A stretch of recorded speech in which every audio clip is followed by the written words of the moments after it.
Assalamualaikum warahmatullahi wabarakatuh. Anak-anak kelas 10 Bahasa dan Budaya. Baik, kita akan belajar mengenai frasa. Materi mengenai frasa adalah materi berjenjang yang akan dipelajari pula di kelas 11 dan 12. Jadi, kalian wajib mengerti dasarnya di kelas 10 ini. Frasa merupakan gabungan dua kata atau lebih yang hanya menduduki satu fungsi saja.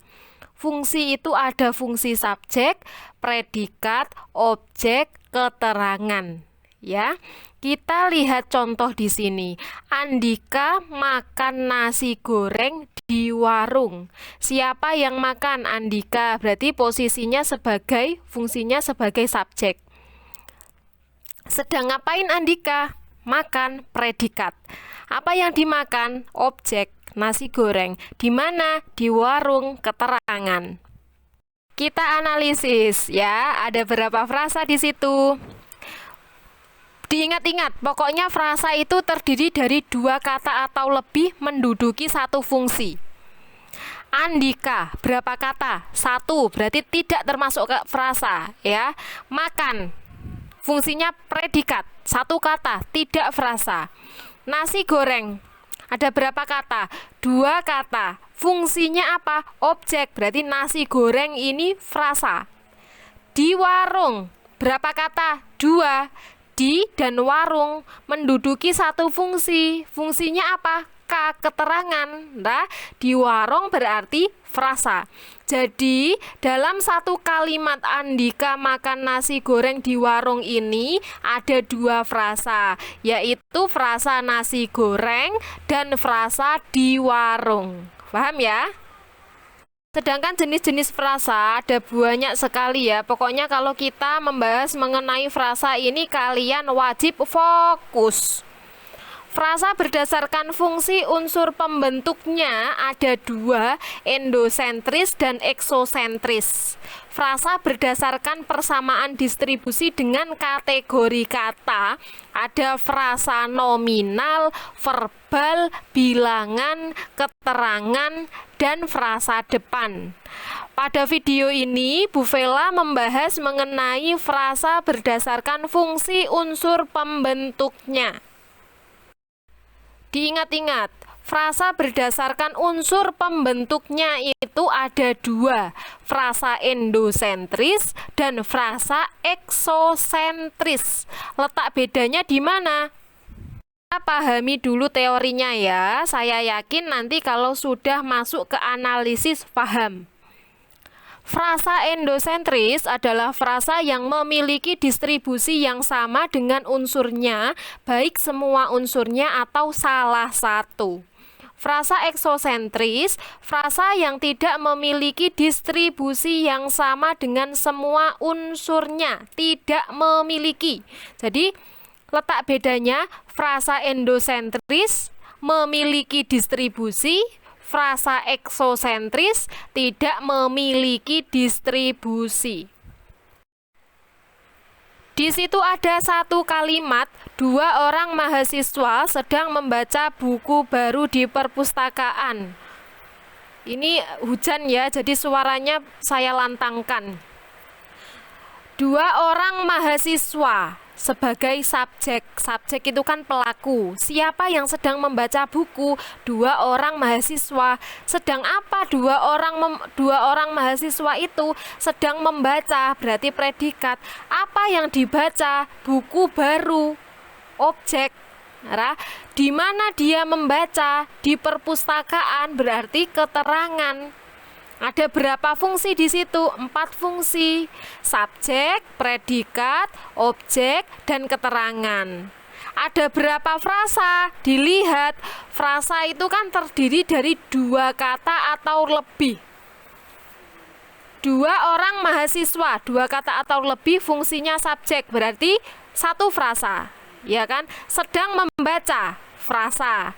Buku baru, frasa. Di perpustakaan, frasa.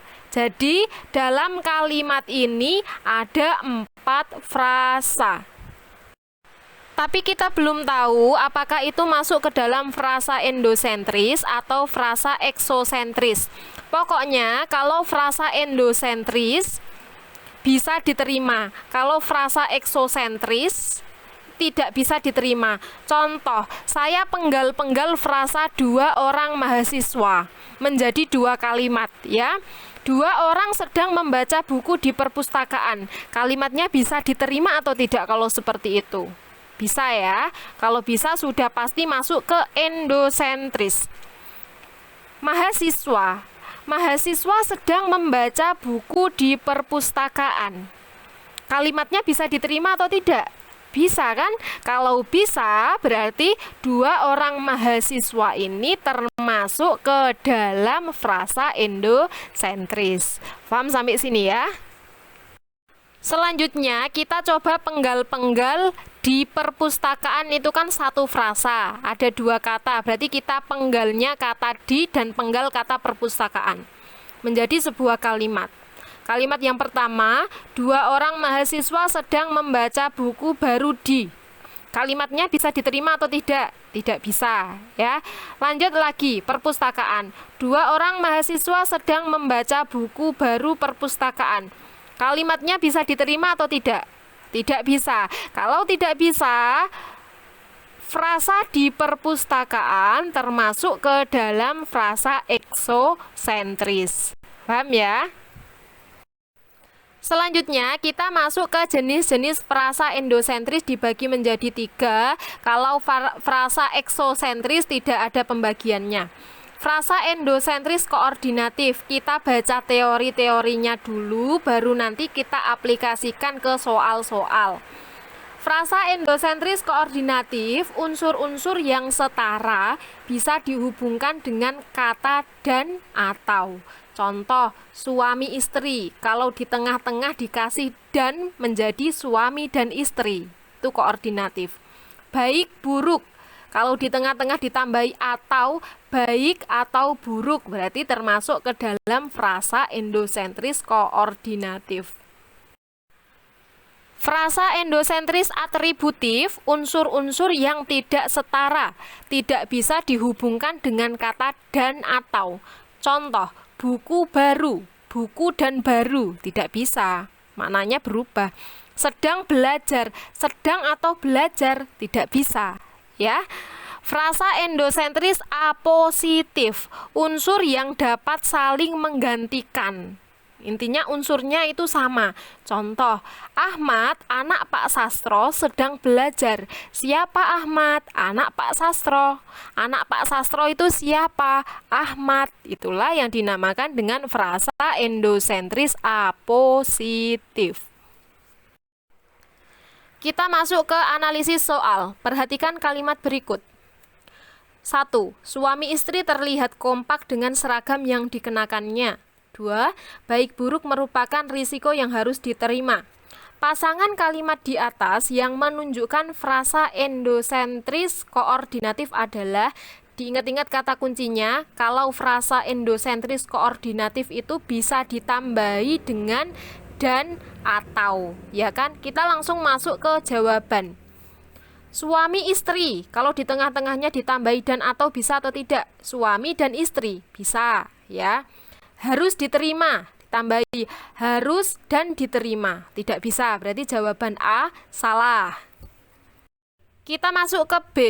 Terlihat kompak, ditambahi dan atau, bisa atau tidak? Terlihat atau kompak, tidak bisa kan, jadi sudah pasti salah. C. Suami istri, tambahi lagi, tadi suami istri bisa ya, suami atau istri.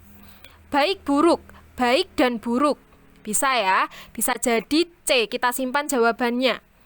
D. Seragam yang dikenakan, seragam dan yang dikenakan, seragam yang atau dikenakan, tidak bisa, sudah pasti salah. Yang E. Seragam, itu kan satu kata, berarti sudah pasti tidak frasa. Jawabannya berarti C. Suami istri dan baik buruk. Paham ya? Selanjutnya, Pak Andi membeli rumah mewah di kawasan Pondok Indah, Jakarta Selatan. Frasa rumah mewah merupakan jenis frasa, diingat-ingat, kalau koordinatif itu bisa ditambahi dan atau, atributif itu tidak bisa, apositif itu unsur yang saling menggantikan. Rumah dan mewah bisa ditambahi atau tidak? Tidak bisa ya. Berarti jawaban B, frasa endosentris koordinatif, salah. Kalau tidak bisa ditambahi dan atau tadi termasuk ke dalam frasa apa? Frasa atributif. Jawabannya berarti C, frasa endosentris atributif. Frasa Dina dan Dila merupakan jenis frasa, mudah ini. Frasa yang bisa ditambahi dan atau tadi frasa apa? Frasa koordinatif. Jawabannya A, endosentris koordinatif. Mudah kan ya? Berikut ini kalimat yang menggunakan frasa endosentris apositif. Apositif tadi kata kuncinya saling menggantikan. A, lagi-lagi anak itu pergi tanpa memberitahu orang tuanya. Tidak ada yang saling menggantikan. Fandi selalu menjadi juara pertama di kelas. Tidak. Bapak Jokowi, Presiden RI Republik Indonesia, menyampaikan pidato kebangsaan. Ada frasa yang saling menggantikan apa? Bapak Jokowi, Presiden Republik Indonesia. Kalau kita penggal-penggal analisis, siapa Bapak Jokowi? Jawabannya yang saling menggantikan Presiden RI. Siapa Presiden RI Republik Indonesia? Bapak Jokowi. Gitu ya, endosentris caranya. Berarti jawabannya C, Bapak Jokowi, Presiden Republik Indonesia, menyampaikan pidato kebangsaan. Berikut yang termasuk frasa verbal yang bersifat koordinatif. Frasa verbal, verba, itu kan termasuk kata kerja ya. Koordinatif tadi bisa ditambahi dengan dan atau. Kita lihat A, berlari cepat. Berlari dan cepat, berlari atau cepat tidak bisa ditambahi. Meskipun berlari adalah kata kerja, kita kan melakukan aktivitas. Itu loh yang dinamakan frasa verba. Makan dan minum, makan kan aktivitas ya. Kita coba tambahi koordinatif dan atau. Makan dan minum, makan atau minum. Bisa ya, kita simpan jawabannya. Guru bijaksana. Ada kata kerja di situ? Tidak ada, berarti jawabannya salah. Besok sore, ada kata kerja? Tidak. Sedang belajar. Kata kerja? Iya, sedang belajar kan sedang melakukan aktivitas. Tapi apakah bisa ditambahi dan atau? Sedang atau belajar? Tidak bisa. Sedang dan belajar? Tidak bisa. Jadi, frasa verbal yang bersifat koordinatif adalah makan, minum. Di bawah ini yang termasuk ke dalam frasa endosentris koordinatif, kecuali. Koordinatif bisa ditambahi dan atau. Perhatikan.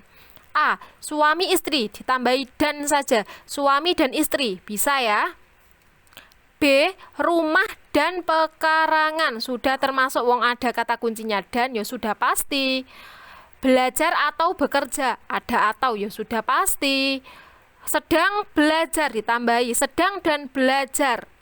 Tidak bisa, kita simpan jawabannya. Ayah dan ibu, ada dan juga kata kuncinya, ya kan? Jadi A, B, C, E itu termasuk frasa endosentris koordinatif, kecuali sedang belajar. Mudah kan ya? Baik, pembahasan mengenai frasa berdasarkan unsur pembentuknya saya cukupkan. Dipelajari contoh-contoh soal dan trik menjawab soalnya. Saya akhiri. Wassalamualaikum warahmatullahi wabarakatuh.